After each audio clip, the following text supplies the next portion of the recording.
عورتوں یغضضن من ابصارہن اپنی نگاہیں نیچی رکھو گی، یغضضن من ابصارہن اپنی نگاہوں کو تم نیچا رکھو گی، ویحفظن فروجہن اپنی شرمگاہ کی حفاظت کرو گی، من مانے کپڑے پہن کر جاؤ یہ نہیں چلے گا، ڈھیلے ڈھالے کپڑے پہننا پڑیں گے، اتنے لوز کپڑے کی جس سے تمہارے جسم کا نشیب و فراز بناؤ سنگار دکھائی نہ دے، تمہارے جسم کا ایک ایک حصے کا پارٹ دکھائی نہ دے، اتنا لوز کپڑا تمہیں پہننا ہوگا کہ کوئی آدمی آئیڈیا نہ لگا سکے اس کا ہاتھ کتنا ہوگا، اس کا پیر کتنا ہوگا، اس کی کمر کتنی ہوگی، یہ آئیڈیا نہ لگا سکے۔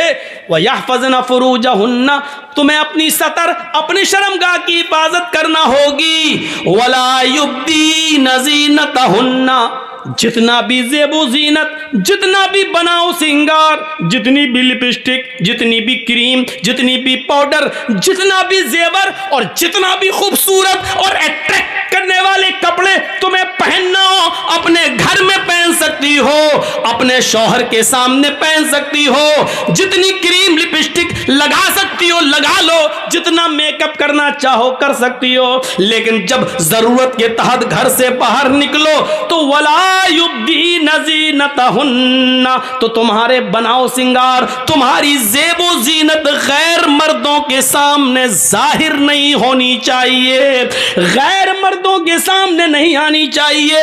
عورت کا لپسٹک لگا کر گھر سے باہر نکلنا حرام، عورت کا خوشبو لگا کر گھر سے باہر نکلنا حرام، عورت کا عطر لگا کر پرفیوم لگا کر گھر سے باہر نکلنا حرام، یہاں تک کہ عورت خوشبودار کوئی چیز، کوئی تیل ہی کیوں نہ ہو، ڈابر آنولا یا چمیلی، اگر یہ تیل بھی لگا کر گھر سے باہر نکلتی ہے تو اس کے لیے یہ بھی حرام۔ میں حرام بول رہا ہوں، ناجائز نہیں، حرام، تاکہ ہمیں سمجھ میں آ سکے کہ ہماری کلچر کیا ہونا چاہیے اور اسلام میں کتنا زبردست عورت کو رکاوٹ ہے کہ تم یہ چیزیں گھر سے باہر لگا کر نہیں۔ ہاں اپنے گھر میں رہو تو پوری بوتل اڑٹ لو عطر کی، کوئی منع نہیں کر رہا، گھر میں جو چاہو وہ پہنو، کوئی منع نہیں کرتا تمہیں، پہنو نہ پہنو کوئی فرق نہیں پڑتا، کلیئر، گھر کے اندر وہ بھی صرف شوہر کے سامنے۔ آج کل تو جوائنٹ فیملی رہتی ہے، اب یہ تھوڑی کہا دیا جائے گا کہ جوائنٹ فیملی میں بھی جہاں سسر رہتا ہو، دیور رہتا ہو، جیٹ رہتا ہو ادھر بھی پہن سکتے، نہیں، گھر کا مطلب شوہر والا روم، گھر کا مطلب خاص وقت اور خاص کیا کہا، وَلَا يُبْدِينَ زِينَتَهُنَّ اور اپنے بناؤ سنگار کو غیر مردوں کے سامنے ظاہر نہ کریں، إِلَّا مَا ظَهَرَ مِنْهَا مگر جو خود بخود ظاہر ہو جائے۔ اب خود بخود ظاہر ہونے کا مطلب کیا ہے، عورت بیچاری پلیٹ اتار رہی ہے اوپر سے، کمرے میں آپ اور آپ کا دوست بیٹھا ہوا ہے، لیکن بیوی پردہ اردہ کر کے آئی، سب کچھ آئی، اب وہ پلیٹ اتار رہی ہے اوپر سے، اب اس کی آستین سرک کے ادھر آ گئی، مطلب پہنے ہوئے قمیص سرک کے ادھر آ گئی، تو یہ خود بخود ظاہر ہو گیا۔ تو الا ما ظہر منہا یہ چیز ہے کہ اب پلیٹ اتار رہی ہے یا کوئی چیز اتار رہی ہے، اس میں اب آستین نیچے آ جائے اور ہاتھ کی ہتھیلی یا تھوڑی سی کلائی وغیرہ نظر آ جائے تو اس میں کوئی حرج نہیں ہے، کیونکہ یہ چیز خود بخود ظاہر ہو گئی ہے، تمہارا ارادہ نہیں تھا ظاہر کرنے کا۔ اسی طریقے سے شوہر نے کچھ کہا اور آپ آ رہی ہیں اور اچانک چہرہ سامنے آ گیا اور دوست نے دیکھ لیا، چونکہ وہاں تمہارا شوہر موجود ہے اس لیے چہرہ اگر اچانک خود بخود ظاہر ہو گیا تو اس میں تمہارے اوپر کوئی گناہ نہیں ہے، کوئی بات نہیں، یہ چیز خود بخود ظاہر ہو گئی، آپ کا ارادہ نہیں تھا ظاہر کرنے کا۔ یہ چیز آج تم پتہ نہیں کیا سوچ رہی ہوں گی عورتیں کہ یہ مولوی تو آج ہم پہ برس پڑا، کتنی پابندی لگوائی یار، ہمیں معلوم ہے پابندی لگوا تھوڑی رہا ہوں میں، وہ تو تم کرو گی وہی جو کرتی آ رہی ہو، لیکن ہم بتانا تھوڑی چھوڑ دیں گے۔ وَيَا إِلَّا مَا ظَهَرَ مِنْهَا اس کے بعد دیکھیے کیا کہا گیا، آئے نبی مومنہ عورتوں سے کہہ دو کہ وہ نگاہیں نیچی رکھ کے اپنے سطر کی شرمگاہ کی حفاظت کریں اور اپنے بناؤ سنگار کو غیر مردوں کے سامنے ظاہر نہ کریں مگر وہ جو خود بخود ظاہر ہو جائے، وَلْيَضْرِبْنَ بِخُمُرِهِنَّ عَلَى جُيُوبِهِنَّ. آج یہ بہت بڑی برائی ہماری نوجوان لڑکیوں میں آ گئی ہے. اب وہ دوپٹہ لے کر نہیں چل رہی ہیں. دوپٹہ بھی آج کل رکھا رہ گیا گھر میں. آج کل صرف شلوار قمیض پہنی اور نکل گئی. اب دوپٹہ ان کے گلوں سے ہٹ گیا, ان کے سروں سے ہٹ گیا. قرآن کہہ رہا ہے جب وہ نکلے, ضرورت کے تحت بھی کہیں جائیں تو وَلْيَضْرِبْنَ بِخُمُرِهِنَّ عَلَى جُيُوبِهِنَّ, تو وہ اپنے سینوں پر اپنی اوڑھنیوں کو ڈال لیں, اپنے دوپٹوں کو, کسی موٹی چادر کو وہ اپنے سینوں پر ڈال لیں. وَلْيَضْرِبْنَ بِخُمُرِهِنَّ, خمار دوپٹے کو اوڑھنی کو کہتے ہیں, اور اسی کا پلورل خمر استعمال ہوا ہے. وہ اس سے اپنا سینہ ڈھانک لیں, وہ کوئی موٹی چادر اپنے جسم پر اوڑھ لیں, اپنے سینوں پر. جیوب, جیب کہاں ہوتی ہے؟ اب ہوتی تو اندر بھی ہے, پینٹ کے اندر بھی کوئی رکھ لیتا ہے, لیکن اصل میں جیب یہی ہوتی ہے. جیسے ہم لوگ یہ موبائل رکھے ہوئے ہیں تو اصل جیب یہی ہے جو سینے پر. تو جیب کا مطلب سینہ. قرآن نے عورتوں کے سینے کے لیے ایک لفظ استعمال نہیں کیا, بلکہ جیب کی جمع جیوب استعمال کی ہے. پاکٹ کی جمع پاکٹس استعمال کر دی ہے کہ, اور ظاہر بات ہے کہ دوپٹہ جیب میں تھوڑی رکھا جائے گا. قرآن یہ تھوڑی کہہ رہا کہ دوپٹہ اٹھاؤ جیب میں رکھ لو, نہیں. علی جیوبہن, چونکہ جیب سینے پر ہوتی ہے اس لیے اس کا ترجمہ یہ کیا جائے گا کہ عورتوں کو حکم دیا جا رہا ہے کہ وہ اپنی اوڑھنیوں کو, اپنی چادروں کو, اپنے موٹے دوپٹوں کو اپنے سینوں پر ڈال لیں. آج یہ برائی ہماری ماں بہنوں میں عام ہو چکی ہے, اور خاص طور پر نوجوان لڑکی دوپٹے کو اوڑھنا اپنے لیے آج لعنت سمجھتی ہے کہ تو گلا ہے کیا دوپٹہ اوڑھیں. آج وہ بغیر دوپٹوں کے بازار میں جا رہی ہیں, گھوم رہی ہیں, اسکولوں میں جا رہی ہیں. یہ چیز ٹھیک نہیں. یہ آیتیں قرآن کی آپ کے سامنے چیخ چیخ کر کہہ رہی ہیں کہ ہمارا معاشرہ کیسا ہونا چاہیے. اللہ کے نبی صلی اللہ علیہ وسلم نے فرمایا ان اول ما یرفع عن هذه الامه الحیاء والامانۃ. قیامت کی جو نشانیاں, سنیے, قیامت کی جو نشانیاں پھیلیں گی, قیامت کی جو علامتیں ظاہر ہوں گی, ان میں سب سے پہلی جو نشانی ظاہر ہوگی وہ یہ ہوگی ان اول ما یرفع عن هذه الامه, اس امت سے, ہمارے مسلمانوں سے, امت محمدیہ سے قیامت کی نشانیوں میں سب سے پہلے جو ظاہر ہوگی, ہماری امت سے سب سے پہلے جو چیز اٹھائی جائے گی, ان اول ما یرفع عن هذه الامه الحیاء والامانۃ, وہ حیا ہوگی اور امانت ہوگی. شرم و حیا سب سے پہلے اٹھا لی جائے گی. عورتیں شرم کرنا چھوڑ دیں گی, حیا کرنا چھوڑ دیں گی, ان کے اندر سے شرم و حیا ختم ہو جائے گی. آج کل بھابھی دیور سے کہے کون سی شادی پسند کرو گے, لو میرج کہ ارینج میرج, اب شرم کیا رہ گئی ہے. جس دیور کو بھابھی کے لیے موت کہا گیا ہو, اور وہی بھابھی دیور کے ساتھ موٹر سائیکل پہ بیٹھ کے کلیاں چک جاتی ہو, تو آپ کیا کہو گے. جس بہنوئی کے لیے سالی کے لیے بہنوئی کو موت کہا گیا ہو, وہ سالی اپنے بہنوئی کی موٹر سائیکل پر بیٹھ کر یا گاڑی پہ بیٹھ کر مالدہ اور پھرکا جاتی ہو یا کلکتہ جاتی ہو, اور تعجب یہ کہ بے شرمی کی حدیں پار کرتے ہوئے اس سالی کا باپ یعنی سسر اپنے داماد کو خود یہ کہتا ہو, اور بیوی اپنی بہن کو اپنے شوہر کے ساتھ خود بھیج دیتی ہو, تو پھر شرم اور حیا رہ کہاں گئی ہے. سننا پڑے گا, یہ سخت جملے ہیں, سننا پڑے گا, تمہیں نہیں تمہارے باپ کو بھی سننا پڑے گا, کیونکہ یہ حق, یہ اتھارٹی, یہ پاور مجھے اسلام نے دیا ہے جو مجھ سے کوئی نہیں چھین سکتا ہے. میرے بھائیوں, جس طریقے سے دیور کی بائک پر بھابھی کا بیٹھ کر جانا حرام ہے, اسی طریقے سے بہنوئی کے ساتھ سالی کا موٹر سائیکل پر اور گاڑی پر بیٹھ کر اکیلا سفر کرنا بھی حرام ہے. دونوں مجرم ہیں, اور اسلام کی نظر میں دونوں غلط ہیں اور دونوں حرام ہیں.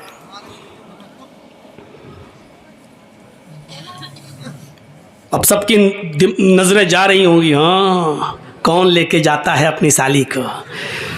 سب کے دماغ گھوم رہے ہوں گے, کون ہے جو اپنی بھابھی کو لے کے جاتا ہے. بہت سے ہیں, اسکول میں پڑھاتی ہیں, ٹیچر ہیں. آدمی تو بیچارہ صبح دکان پہ چلا گیا, چھوٹا بھائی بھابھی کو پہنچانے جا رہا ہے اسکول, لینے بھی جا رہا ہے اسکول.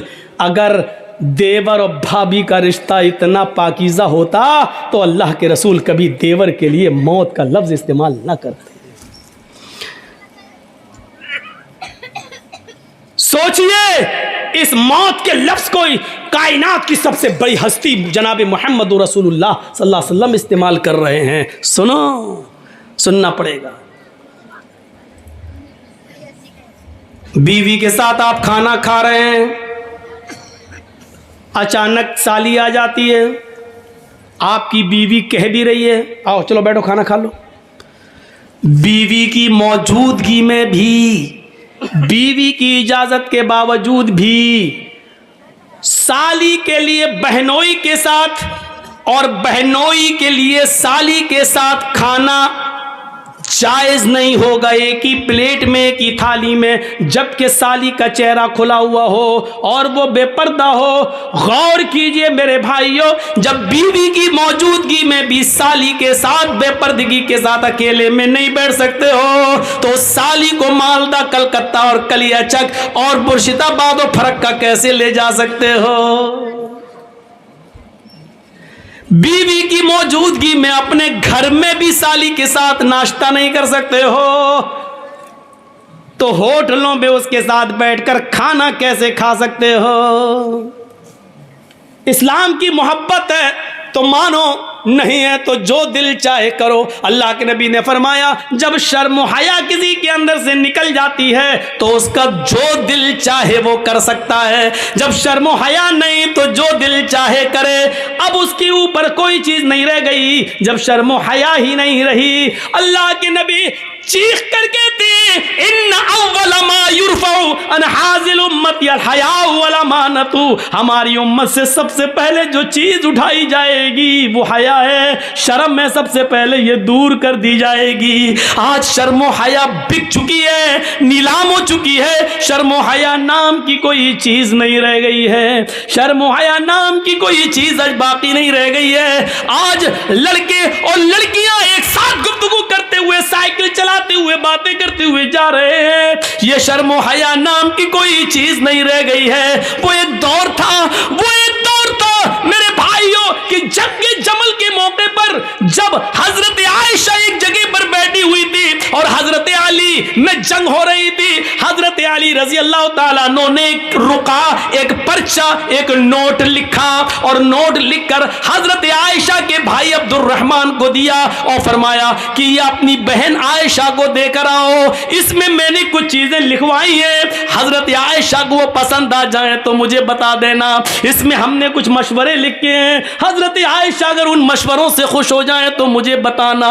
اوہ میرے نوجوان ساتھیوں, آئے معظم پور کے لوگوں, آئے اس گاؤں میں رہنے والوں, آئے بنگال سے جڑنے والوں, سنو, حضرت عبد الرحمن حضرت عائشہ کے بھائی حضرت علی کا پرچہ لے کر آ رہے ہیں, گھوڑے پر بیٹھے ہوئے, گھوڑے کی پیر کی ٹھوکریں دھول اڑا رہی ہیں.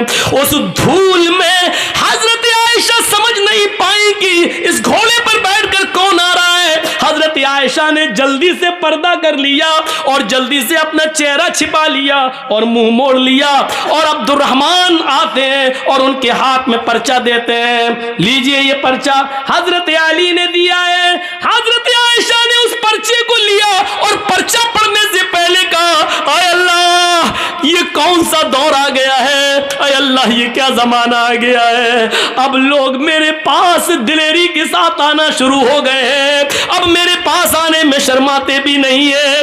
اے اللہ یہ کیا دیکھ رہی ہوں میں کہ لوگ اب بالکل نڈر ہو گئے اور لوگ میرے پاس برجستہ آنے لگے ہیں. پہلے آواز دیتے تھے, اپنا نام بتاتے تھے, سب کچھ کہتے تھے, اس کے بعد میرے پاس آتے تھے. اے اللہ اب لوگوں میں اتنی جرات اور بے باکی ہو گئی ہے, اتنی نڈرتا آ گئی ہے کہ اب ڈائریکٹ ہم سے پاس آ گئے اور ہم سے باتیں کرنے لگے. حضرت عبد الرحمن نے جب اپنی بہن عائشہ کے منہ سے یہ جملے سنے تو کہتے ہیں اے بہن ذرا پلٹ کر دیکھو, میں تمہارا اپنا بھائی عبد الرحمن ہوں, میں غیر نہیں ہوں. تب حضرت عائشہ نے پلٹ کر دیکھا تو سامنے ان کے سگے بھائی کھڑے تھے.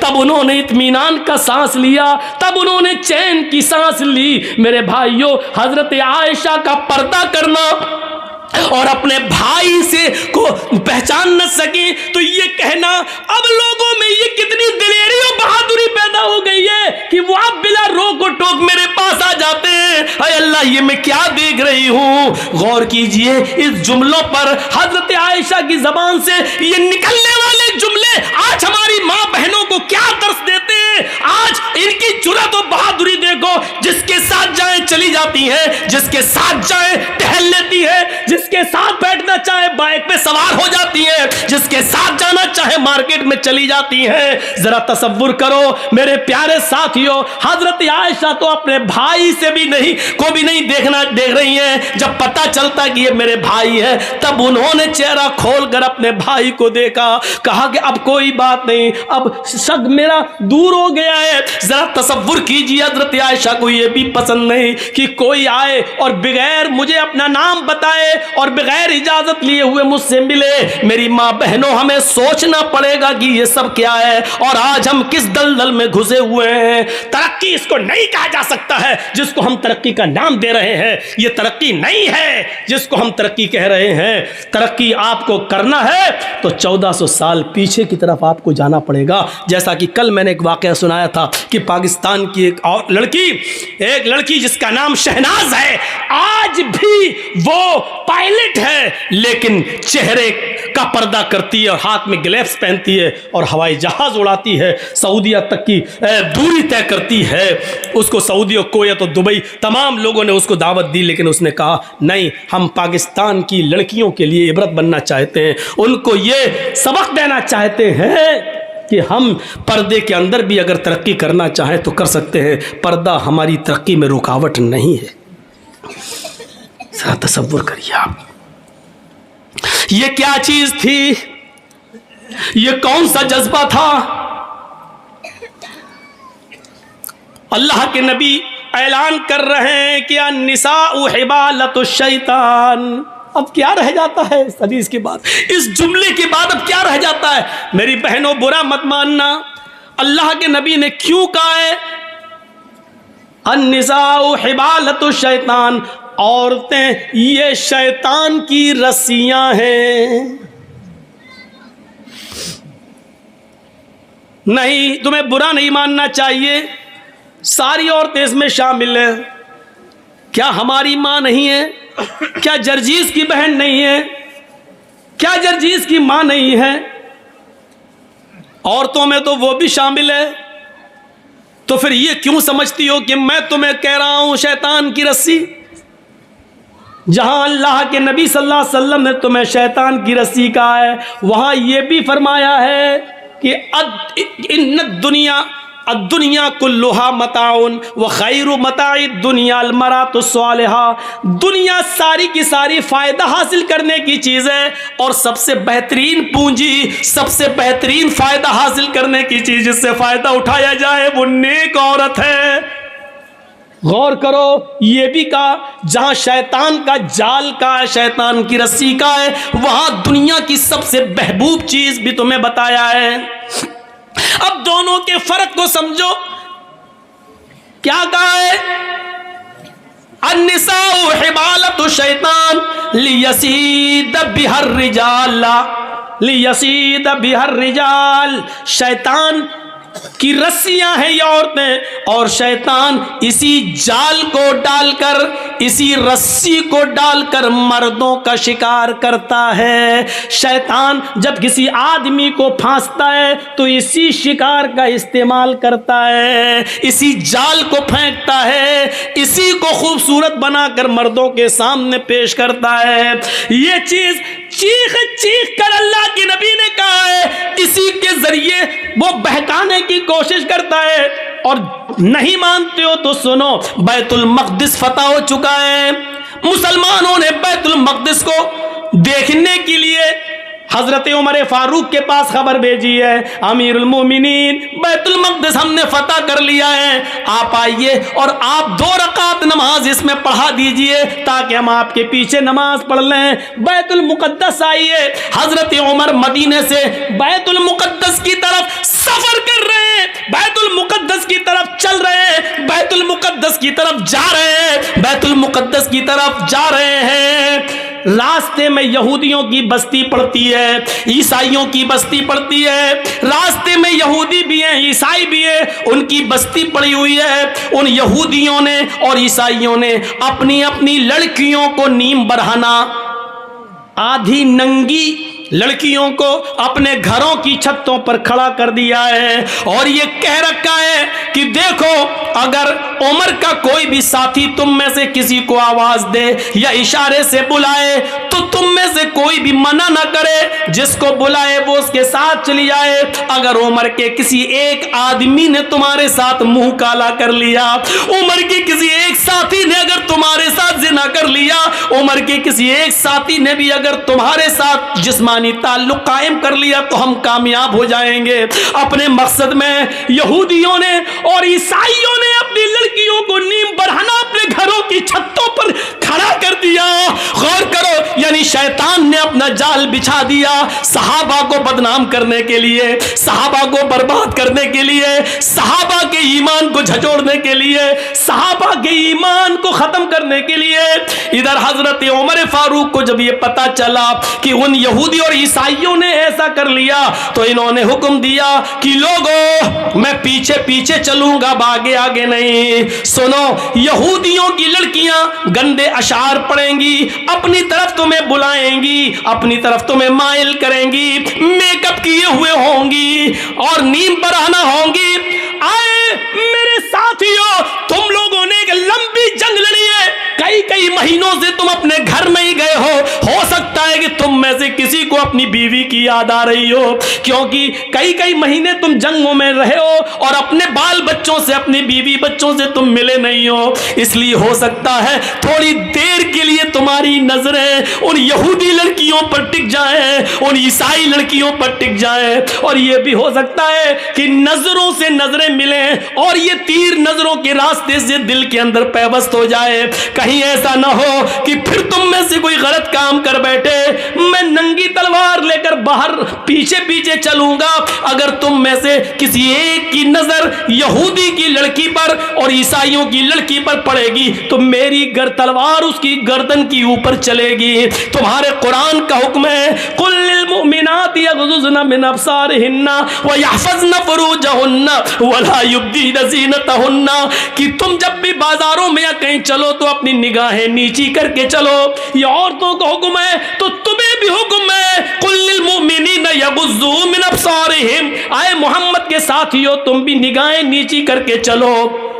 تمہیں بھی حکم ہے اپنی نگاہیں نیچی رکھنا اور قرآن کی آیت پڑھتے ہوئے نکل جانا، کوئی کسی کی طرف نظر اٹھا کر نہیں دیکھے گا۔ حضرت عمر نے جب یہ خطبہ دیا، سارے صحابہ نے اپنے دل کی گہرائیوں میں پیوست کر لیا اور چلنے لگے۔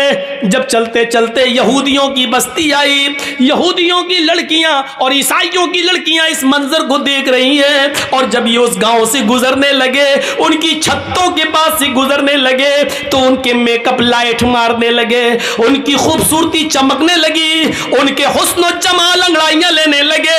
میرے بھائیوں، اور ساتھ میں سریلی اور میٹھی آواز میں بجنے والے گانوں نے میرے بھائیوں کانوں کے اندر ایک عجیب کھنکھناہٹ پیدا کر دی۔ لیکن جب وہ گانا گا رہی تھی تو محمد کے ساتھی، عمر فاروق کے یہ ساتھی چیخ چیخ کر قرآن کی آیت پڑھنے لگے قل للمؤمنین یغضوا من ابصارهم ويحفظوا فروجهم، قل للمؤمنین یغضوا من ابصارهم ويحفظوا فروجهم۔ تھوڑی دیر لگی ہے کہ آپ کا یہ قافلہ اور صحابہ کا یہ قافلہ تھوڑی دور نکل جاتا ہے۔ قرآن کی ان آیتوں کے آگے ان گانوں کی آوازیں مدھم پڑ جاتی ہیں، سلو ہو جاتی ہے۔ صحابہ کرام یہ قرآن کی آیتیں پڑھتے ہوئے آگے نکل جاتے ہیں۔ ان لڑکیوں کی طرف کبھی جھانک کر بھی نہیں دیکھا ہے۔ ان لڑکیوں نے سوچا ہمارے ماں باپ تو ہماری عزت کا سودا کرنے کے لیے تیار ہو گئے، لیکن عمر کے ساتھیوں نے ہماری طرف نظر اٹھا کر بھی نہیں دیکھا، ہماری عزت و آبرو کو محفوظ رکھا، کسی نے ہماری عزت و آبرو سے کھلواڑ نہیں کیا۔ لہٰذا یہی وہ لوگ ہیں جو آگے بھی ہماری شرم ہوگا کہ ہماری عزتوں کی حفاظت کریں گے, ہماری باڈی اور ہمارے جسموں کی حفاظت کریں گے. جنہوں نے ہمیں گھاس نہیں ڈالی, اگر ہم ان کی بیوی بن جائیں, ہم ان کی رفیق حیات بن جائیں, ہم ان کی شریک حیات بن جائیں, تو یہ ہمارا کتنا احترام کریں گے. وہ اپنی چادریں اوڑھ کر, اپنا جسم چھپا کر گھروں کی چھتوں سے نیچے اترتی ہیں اور بھاگتی اور دوڑتی ہوئی جاتی ہے اور کہتی ہیں, اے عمر کے ساتھیو, اے عمر کے ساتھیو, اے امیر المومنین کے ساتھیو, اکیلے کہاں چلے جا رہے ہو؟ ہماری عزت و آبرو کی حفاظت کر کے ہماری طرف نظریں اٹھا کر بھی نہ دیکھے اور چلے جا رہے ہو. ہمارے ماں باپ نے تو ہماری عزتوں کا سودا کر دیا تھا, لیکن تم نے ہماری عزت و آبرو کی طرف نظر اٹھا کر بھی نہیں دیکھا. تم ہی ہماری حفاظت کر سکو گے.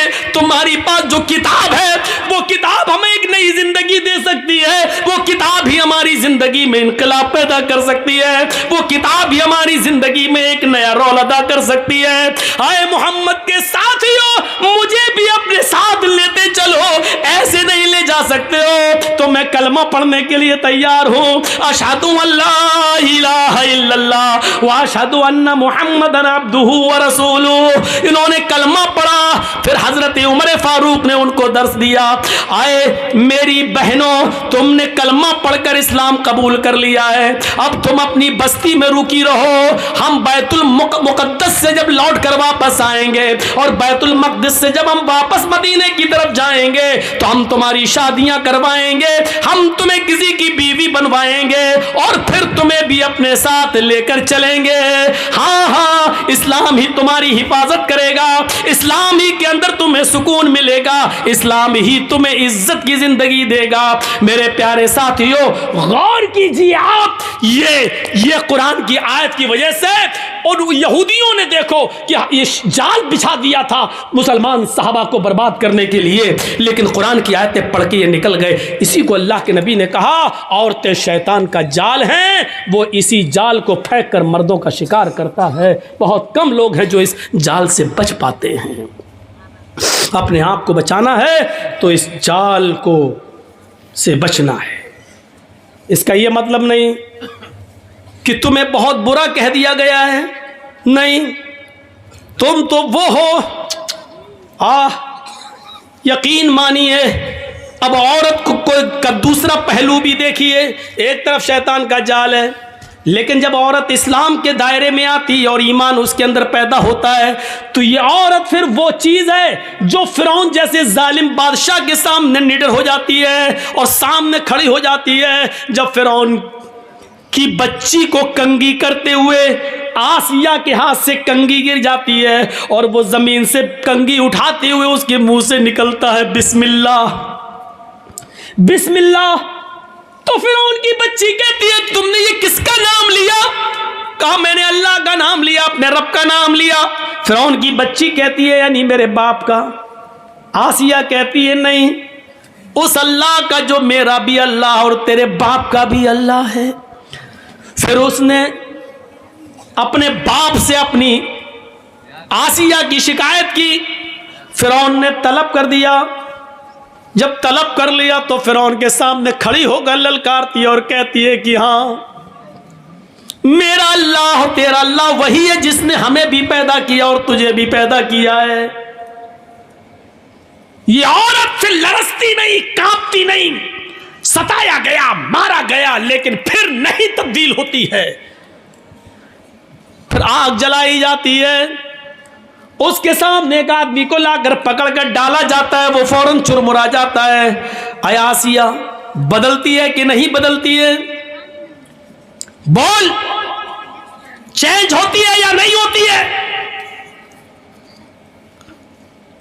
جواب دیتی ہے کہ نہیں, ہمیں بھی اجازت دیجیے کہ ہم میدان جنگ میں جائیں, ہم بھی لڑیں اور قتل ہو جائیں اور اللہ مجھے جنت میں جانے کا حکم نافذ فرمائے. عورتوں کا جذبہ دیکھو, عورتیں آتی ہیں اور اجازت مانگ رہی ہیں, لیکن اللہ کے نبی صلی اللہ علیہ وسلم فرماتے ہیں عورتوں تمہیں جنگ میں جہاد کی اجازت نہیں دی جائے گی, تم اپنے گھروں میں رہ کر اپنے شوہروں کی خدمت کرو, اپنے بچوں کو پال پوس کر بڑا کرو, تمہیں وہی ثواب دیا جائے گا جو ان مردوں کو, ان صحابہ کو جہاد کا دیا جا رہا ہے. اندازہ لگائیے, عورتیں کبھی کسی کسی میدان میں پیچھے نہیں رہی ہیں. کہاں ہیں عورتیں پیچھے؟ کبھی نظر ڈال کے دیکھو اسلامی تاریخ پر، عورتیں کبھی پیچھے نہیں رہی ہیں، کسی بھی میدان میں پیچھے نہیں رہی ہیں. اس عورت کو دیکھو، اس عورت کو دیکھو جو اپنے چھوٹے چھوٹے بچوں سے کہتی ہے، ایک بچے کی عمر 7 سال اور ایک بچے کی عمر 9 سال، کہتی ہے میرے بیٹو یہ جو سامنے کھڑا ہے یہ ابو جہل ہے، یہ تمہارے نبی جناب محمد رسول اللہ کو گالیاں دیتا ہے. غور کرو کہ وہ دونوں بچے ایک اونچے ٹیلے پہ چڑھ جاتے ہیں اور ایک بچہ تلوار لے کر پیچھے کھڑا ہو جاتا ہے. ایک کا نام ہے معاذ اور ایک کا نام ہے معوذ. ایک کی عمر ہے 7 سال اور ایک کی عمر ہے 9 سال. ایک بچہ پہاڑی پہ چڑھا ہے، ایک بچہ تلوار پیچھے چھپائے ہوئے کھڑا ہے زمین پر. جیسے ابو جہل گھوڑا دوڑاتے ہوئے آتا ہے، اوپر والے بچے نے دیکھا کہ بالکل قریب آ گیا ہے، باز کی طرح جھپٹا اوپر سے چھلانگ لگاتا ہے اور ابو جہل کے گھوڑے پر گر کر ابو جہل کو نیچے گرا دیتا ہے. جیسے ابو جہل کو نیچے گراتا ہے، 9 سال کا بچہ اس کی گردن پر تلوار مارتا ہے اور ابو جہل کی گردن کو کاٹ دیتا ہے. میرے بھائیو پوری گردن الگ نہیں کرتا ہے اور پیٹ پر وار کرتا ہے، گردن پہ تلوار چلاتا ہے. ابو جہل بالکل مرنے کے قریب ہے. معاذ کہتا ہے کہ ابو جہل کو میں نے قتل کیا، معوذ کہتا ہے کہ اس کو میں نے مارا. وہاں چند صحابہ کھڑے تھے، کہہ رہے ہیں کہ کیوں لڑتے ہو، تم نے کود کر اس کو گرایا، اس نے تلوار چلائی، اگر تم نے نہ گرایا ہوتا تو یہ کیسے مارتا، لہٰذا تم دونوں نے اس کے مارنے میں مدد کی ہے، لہٰذا تم دونوں نے مارا ہے. کیوں لڑتے ہو بھائی بھائی آپس میں کیوں لڑتے ہو؟ افرا تیری قسمت کا کیا کہنا، افرا تیری قسمت کا کیا کہنا، افرا تیری قسمت کا کیا کہنا. تو نے بچے بھی پیدا کیے تو اتنے بہادر کہ جب تک قیامت نہ آ جائے بچوں کی بہادری کو لوگ سلام کرتے رہیں گے. غور کیجئے، یہ ان بہادر بچوں کو جنم دینے والی ایک عورت تھی. ماں ایک، باپ دو. ایک باپ سے ایک بچہ پیدا ہوا، باپ کا انتقال ہو گیا، ماں نے عدت گزاری، پھر دوسری شادی کی، دوسرے باپ سے دوسرا بچہ پیدا ہوا. لیکن ان دونوں بھائیوں کی محبت دیکھو، ایک کی عمر 7، ایک کی عمر 9 سال. افرا تیری قسمت کا کیا کہنا، تو نے بچے بھی جنے تو اتنے بہادر. ابو جہل قریش کے سردار کا قتل کیا تو عمر نے نہیں کیا، حمزہ نے نہیں کیا، علی نے نہیں کیا، ان بہادروں کے ہاتھوں نہیں مارا گیا. مارا بھی گیا ابو جہل تو ان چھوٹے چھوٹے معصوم بچوں کے ہاتھوں. اس لیے مرتے وقت وہ کہہ رہا تھا میری بدقسمتی کتنی ہے، میری بدقسمتی دیکھو، میں قریش کا جتنا بہادر سردار ہوں مارا بھی جا رہا ہوں تو ان چھوٹے چھوٹے معصوم بچوں کے ہاتھوں. محمد نے ان بچوں کو اتنا بہادر بنا دیا تو جوانوں کا حال کیا ہوگا. میرے بھائیوں ان بہادر بچوں کو جنم دینے والی بھی ایک عورت تھی. عورت کے کارناموں کو کبھی بھلایا نہیں جا سکتا ہے. یہ وہی خنسا تھی جو حالت کفر میں اپنے بھائی جب ان کو قتل کر دیا گیا تو روتی تھی اپنے بھائی صخر کی یاد میں روتی تھی. اور جب بھی سورج نکلتا تھا اور بستر پہ سونے جاتی تھی تو روتی تھی، کہتی تھی یذکرنی طلوع الشمس صخرا اذکرہ لکل غروب شمس. اے سورج تو کیوں نکلتا ہے، مت نکلا کر. اے سورج تو پورب سے کیوں نکلتا ہے، ایسٹ سے کیوں چمکتا ہے، مت نکلا کر. جب تو نکلتا ہے تو مجھے میرے بھائی صخر کی یاد آ جاتی ہے. اے رات تو کیوں آتی ہے، اے سورج تو کیوں چھپ جاتا ہے، اے رات تو کیوں آتی ہے، جب بھی تو آتی ہے تو مجھے میرے بھائی صخر کی یاد آتی ہے. غور کرو، جو عورت اپنے دونوں بھائیوں کی یاد میں روتی ہو اور اتنا روتی ہو کہ ہر صبح یہ کہتی ہو اے سورج تو کیوں نکلتا ہے، میرے بھائی کی یاد دلا دیتا ہے. اور رات میں سوتی ہے بستر پہ تو کہتی ہے رات تو کیوں آتی ہے، مجھے میرے بھائی صخر کی یاد آتی ہے. جو کافر تھی ابھی اپنے بھائیوں کی موت نہیں بھول پائی، لیکن جب سن 8 ہجری میں مسلمان ہوتی ہے، اسلام لاتی ہے اور اس کے 8 سال کے بعد 16 ہجری میں جب جنگ ہوتی ہے قادسیہ، تو اس میں اپنے چاروں بیٹوں کو بھیج بھیجتی ہے, کہتی ہے کہ عمر کے اسلام کا جھنڈا نیچے نہیں آنے پائے. اے میرے بیٹو, جس طریقے سے تمہاری ماں ایک ہے, اسی طریقے سے تمہارا باپ بھی ایک ہے. اللہ کی قسم میں نے تمہارے باپ کی امانت میں خیانت نہیں کی ہے, یعنی میں نے کسی دوسرے مرد کا چہرہ نہیں دیکھا ہے. اے میرے بیٹو, اس دنیا میں نہیں تو جنت میں ہم تمہارا انتظار کریں گے. جھنڈا نیچے نہیں گرنا چاہیے. چاروں بیٹوں کو میدان جنگ میں بھیج دیا اور ایک ایک کر کے چاروں بیٹے قادسیہ کی جنگ میں شہید کر دیے گئے. ایک شخص آتا ہے اور کہتا ہے, اے خنسا, تیرے چاروں بیٹے میدان جنگ میں قتل کر دیے گئے, شہید کر دیے گئے. وہی چاروں بیٹے کہتے کہ بڑھاپے میں بیٹے ہی سہارا ہوتے اور آسرا ہوتے ہیں. ان چاروں بیٹوں کو کہ انتقال کی اور ان کی شہادت کی خبر سنتی ہے, جو اپنے بھائی کی موت کو نہیں بھلا سکی حالت کفر میں, جو اپنے بھائیوں کی موت کو روزانہ یاد کرتی تھی, لیکن آج جب وہ چار بیٹوں کی شہادت کی خبر سنتی ہے تو آسمان پہ نظریں ڈالتی ہے اور کہتی ہے, الحمدللہ الذی شرفنی بقتلہم. تمام تعریفیں اس اللہ کے لیے ہے جس نے مجھے میرے بیٹوں کی شہادت سے مجھے سرفراز کیا ہے, مجھے میرے بیٹوں کی شہادت سے مجھے خوش کیا ہے. اپنے چاروں بیٹوں کی بہادری کی موت پر, ان کی شہادت پر ہنستی ہے, مسکراتی ہے. ان بچوں کی شہادت پر خوش ہونے والی بھی ایک عورت ہے. اگر عورت شیطان کا جال ہے, جب وہ مردوں کے لیے فتنہ بن جائے تو شیطان کا جال ہے, لیکن جب وہ عورت اپنے بچوں کے اندر ایسی بہادری اور جرأت پیدا کر دے تو ایک شیرنی ہے, وہ بہادر ہے, ایمان کی دولت اس کے اندر آ جاتی ہے. تو میرے بھائیوں, یہ ایک عورت ہی ہے جس نے اپنے بیٹوں کی شہادت پر فخر محسوس کیا ہے. ان بہادر بچوں کو پیدا کرنے والی بھی ایک عورت ہے.